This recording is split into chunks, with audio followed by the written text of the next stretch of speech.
pre-KitchenSync. We went from Excel paper template with pencils. And then every chef that we worked with, everyone had their own Excel sheet. My greatest reasoning for going to this, where I have two restaurants, I have a red apple and a green apple more so. I want black and white data.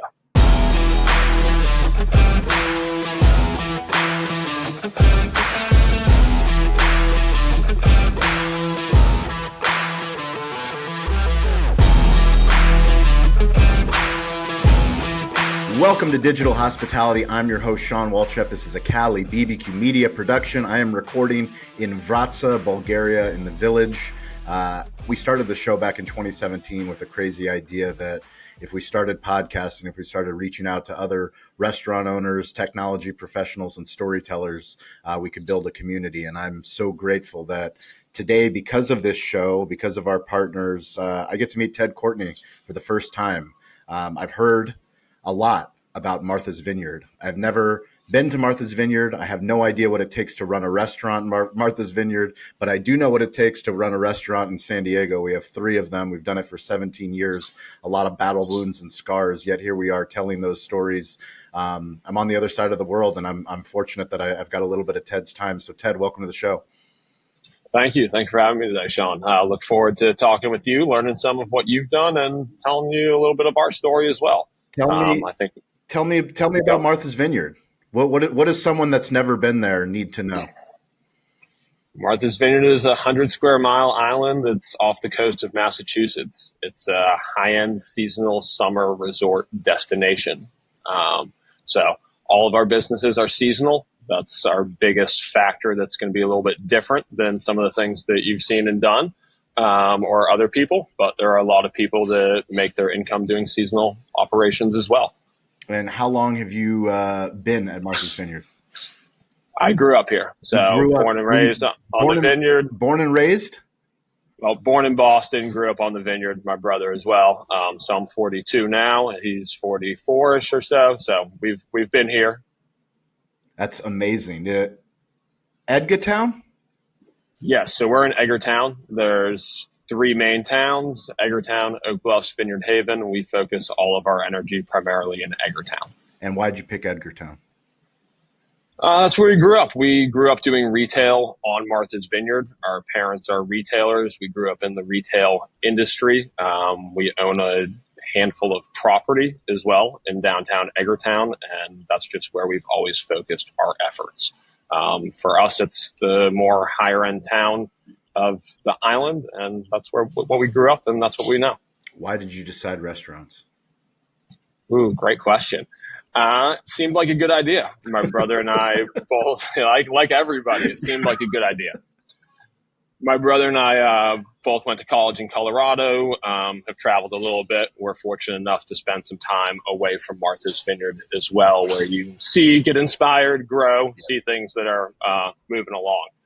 Post-college, we both moved back to Martha's Vineyard, took over operations of the family retail, and then started our own retail store as well called Vineyard Backwater. It sells more lifestyle retail things like Yeti, Patagonia, stuff that we thought was more representative of our Martha's Vineyard. A little less preppy, a little bit more going clamming, fishing, boating, the things that we grew up wanting to do, liking to do in our free time and trying to do in our free time. So after that got going for a little bit, we had the opportunity to lease a space on Main Street. It's the only brick building. It has 15-foot high ceilings and 1,800 square feet on the first floor and a basement. And so we leased the space 3 years before we took it over. We had the pre-existing lease when the other person was moving out. And we thought that it would be a good idea for the overall town to have a restaurant here, as opposed to another t-shirt or clothing store that, whether it was operated by us or by somebody else, that would potentially compete with something else that we already do. We thought there was a gap in the marketplace for something that was younger, more fun, et cetera, et cetera. So we decided that that would be a good idea. And that was first restaurant, 2012? Yes, correct. And why a second restaurant across the street? Why second one? Similar. Second restaurant across the street was an old deli. One of our good friends, Bobby White, ran that deli for about 30, 35 years, and he was retiring. So similar, we had the opportunity to take over the space, maintain control of something that was going to be across the street from you. We had the opportunity to do the renovation on the building as well, something that we enjoyed doing. So both restaurants were not restaurants prior. Full renovations done by us with no pre-existing plumbing, essentially. Second restaurant, we jacked up the building, dug out a basement. So in addition to providing a higher quality venue for the town, you also are able to reset an aging building so that it can last for a long time in our town. What have you learned about working and growing up in retail that's helped you run restaurants? A lot of similarities, for sure. The season is the same. Things break a little bit less in retail, but you have a lot of the same similar. You still got the AC dripping in the summer, whether you're selling T-shirts or not.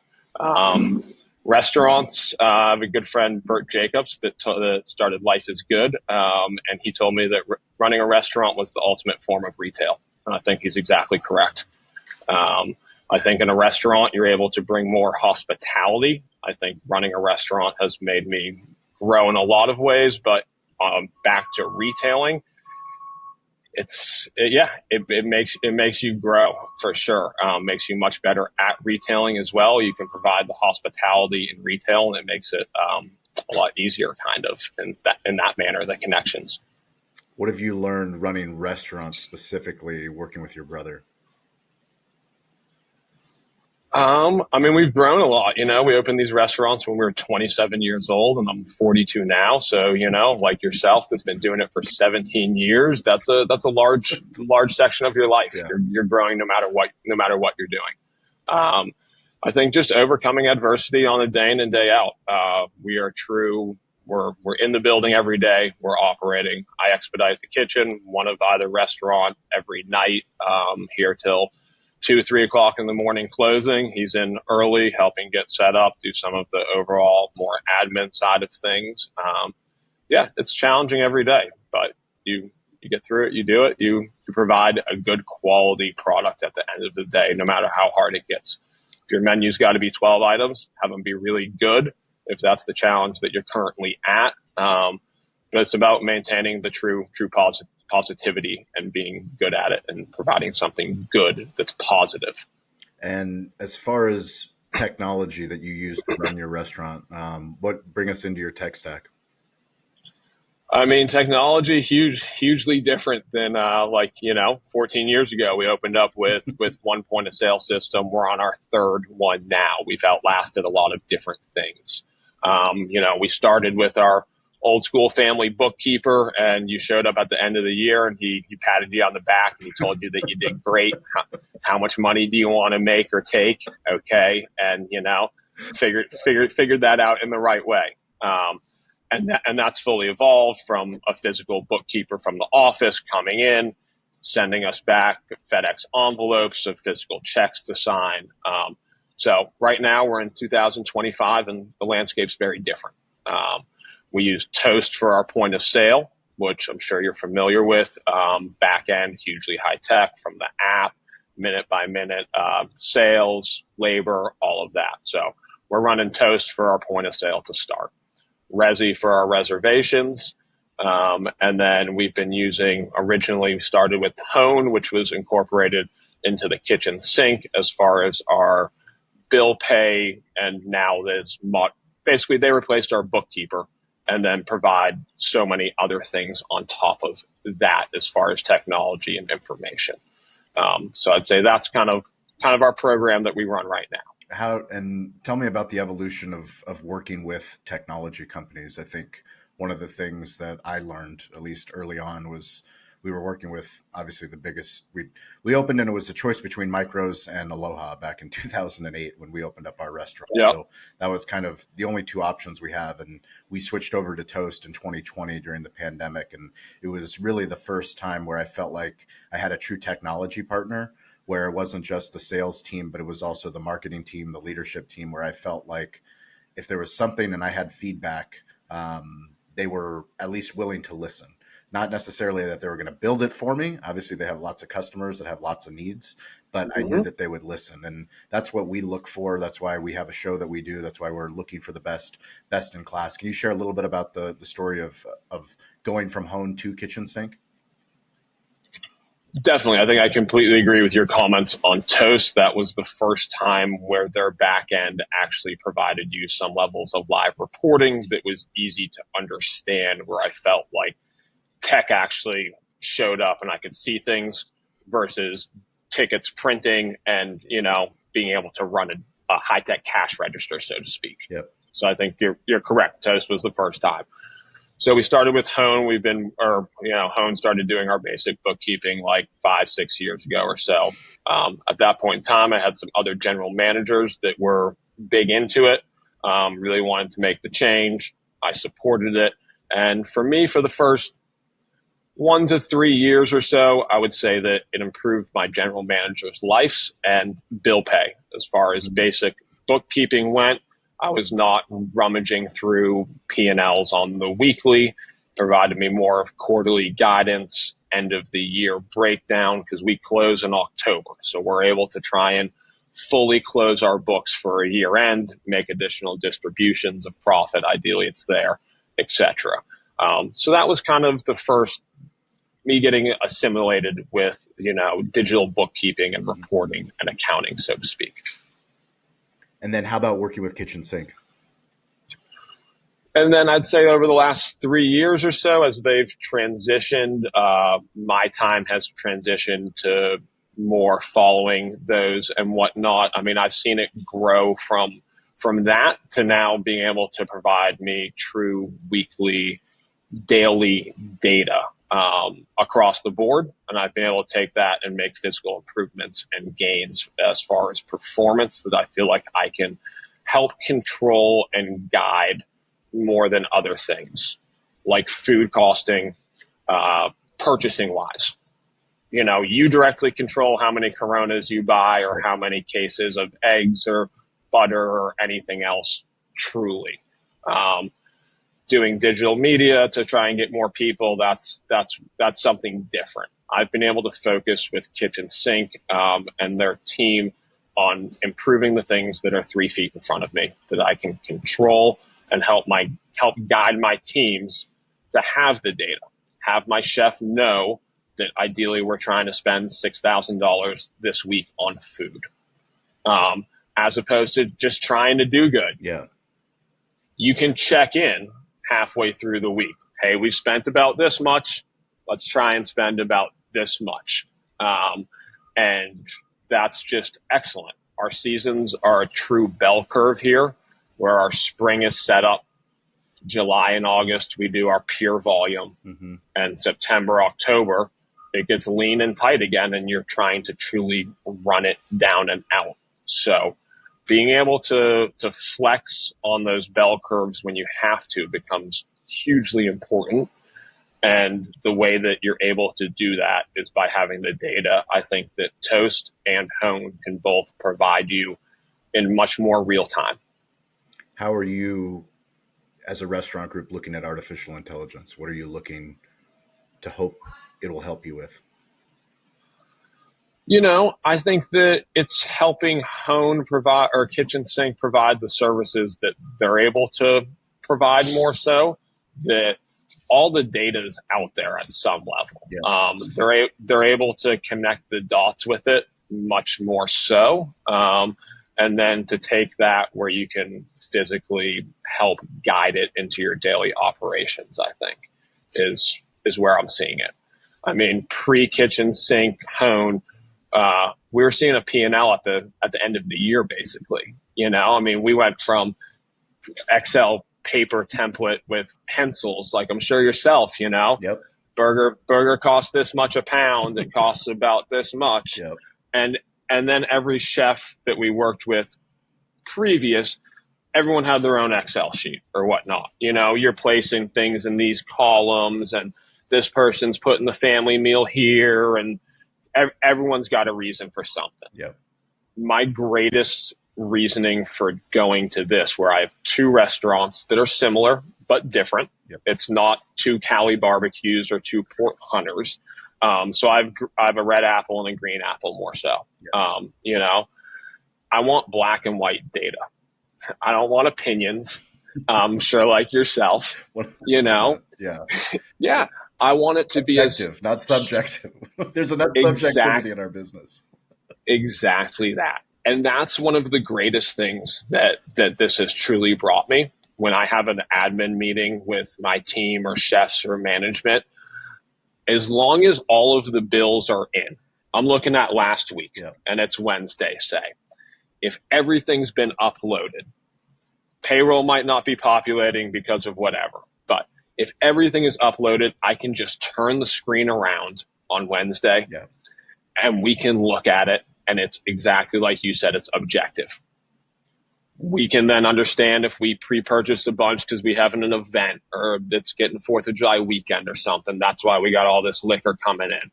But I want objective data so that people can objectively do their job and do the best that they can all around, you know? What is the busiest day for you guys? Is it 4th of July? 4th of July, I would say, yeah. 4th of July, the entire day? Yes. So we just do dinner at both restaurants. And then at the Port Hunter, we do entertainment after dinner on weekends and some nights as well. So we'll have music, band, DJ, stuff like that. Can you tell me any stories? You don't need to name names, but any celebrities coming through the restaurants that you've had to do some crazy things for? I mean, that's one of the greatest things about the Vineyard, I would say, is that you truly have all walks of life come through here, you know? And I think that's why people like Martha's Vineyard, is that they can be on a bar stool with a fisherman next to an NBA team owner. And both people NBA are player, but an NBA team owner. It's fantastic. A team owner. Yeah, absolutely. You know, we've had plenty of sports professionals, you know, different politicians and things of that nature. We've had presidents dine with us before with the rest of the restaurant, not knowing that they're seated outside on the patio. And I mean, yeah, you're fortunate that you have all walks of life that enjoy being on Martha's Vineyard, because it's casual and laid back. It's not about it's not a contest of who has what here. People have respect for what people do here, I feel like. Can you share a little bit about how do you manage your CRM when you have such high profile guests that are what kind of signals do they give to the restaurant, or do they just walk in? Is it through Resy, or are they texting you, or how does it work?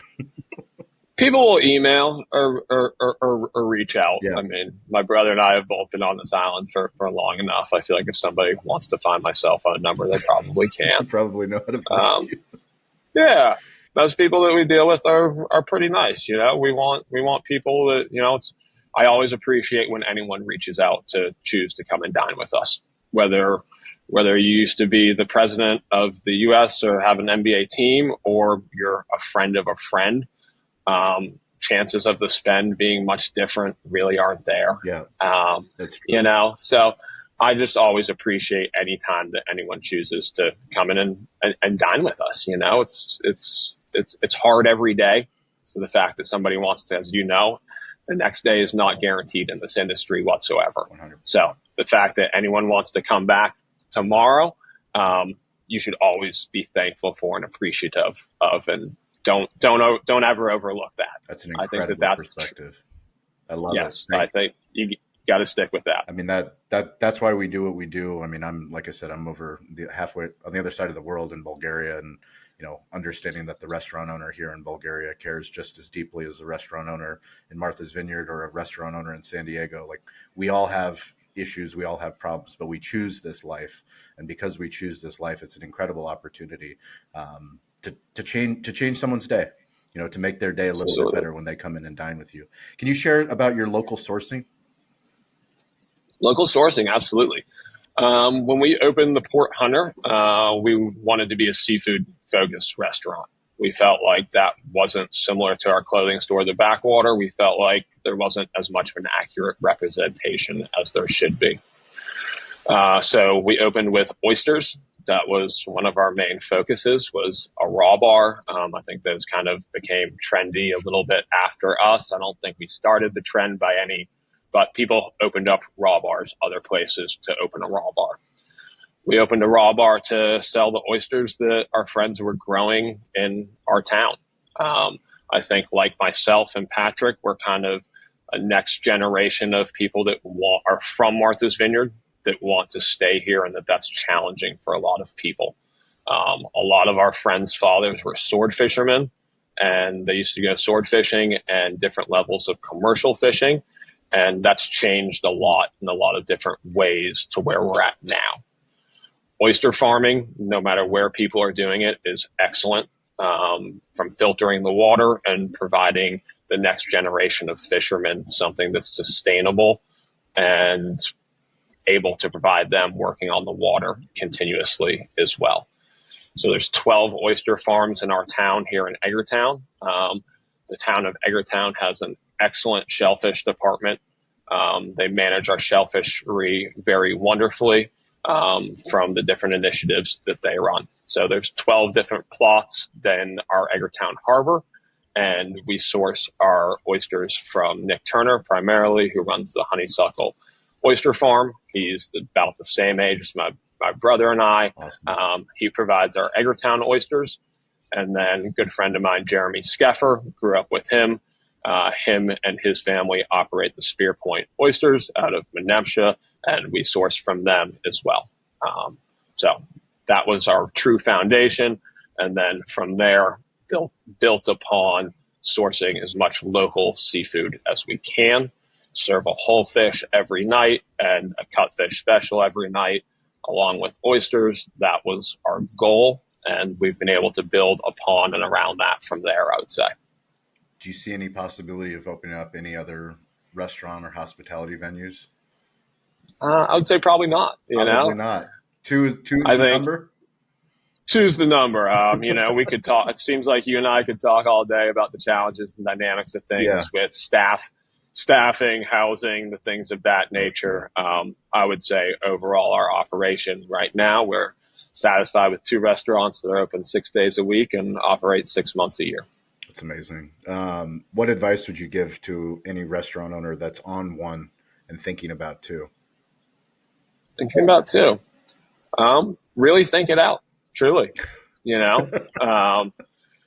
are a lot of pluses. I could definitely see where people could have greater challenges. I've seen other people around here open more than they maybe should and have seen it stress out their original one.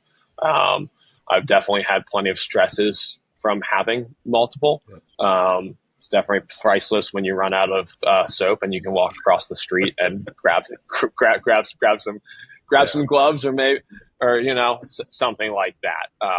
So there's definitely some crossover. I thought that the crossover would maybe be more, but no, I think it's about what you can manage and truly sustain. Like I said, staffing is, I think, one of everyone's greatest issues. You could open up 10 restaurants, I'm sure, and so could I. Yeah. But yes, staffing management. If you can staff and maintain and forecast what your actual labor pool is and what they can actually do. For me, any true head chef or lead line cook or some skilled position, I'm primarily housing out here as well, which is a great challenging. So I think that it's what you can truly manage. Who runs social for your restaurants? We run it internally. I love it. Who's posting? I post sometimes. The manager posts sometimes. I would say for me, I don't know. I'm a little bit more old school, I guess. Social media is like a little bit for me. Yeah. I think it's a great tool for a lot of people. We could probably do a whole chat on it. I'm less convinced that Instagram, no offense to them, is the answer for restaurants to maintain what they need to do. Love it.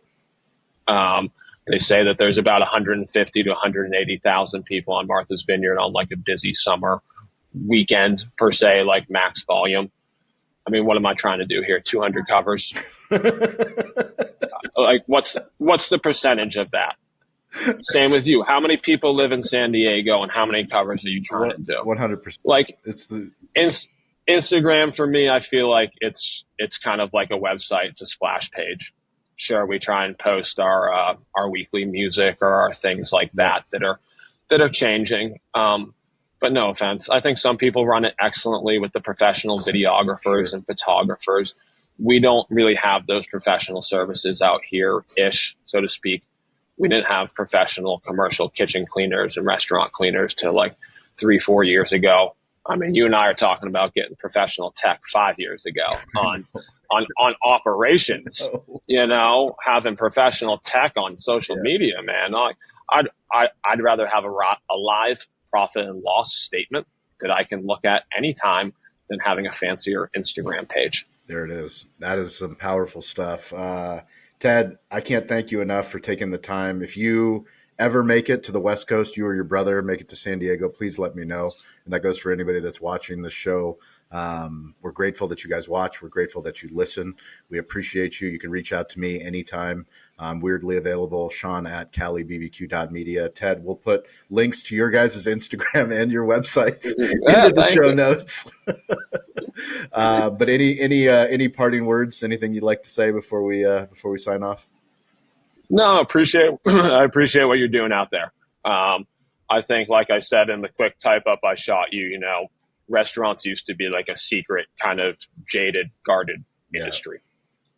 I think it's extremely challenging what we do every day, the teams that do it, the roofs over our teams' heads that we try our best to provide.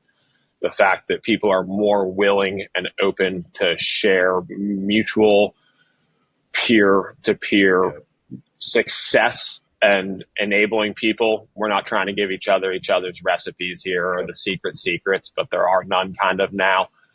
It's about, mutual pushing it forward and providing the support so that we all can be successful.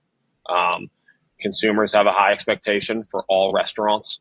So the better that we can all be to execute that and provide success, it's all the way around, I think. So thank you for pushing it forward and talking about some of the things that not everybody understands or is willing to talk about. Yeah, keep talking about it. I appreciate it, Ted. We knew that we were not alone. It took us a long time to actually dig deep and build a media company on top of our restaurant, but I'm grateful that I did because I get to have conversations like this with you.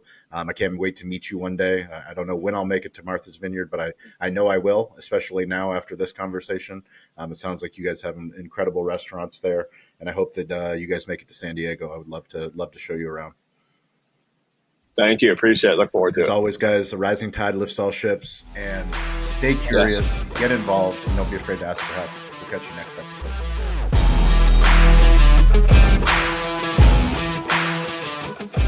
Thank you for watching. Thank you for listening. If you've made it this long, you are part of the community. You're part of the tribe. We can't do this alone. We started, no one was listening. Now we have a community of digital hospitality leaders all over the globe. Please check out our new series called Restaurant Technology Substack.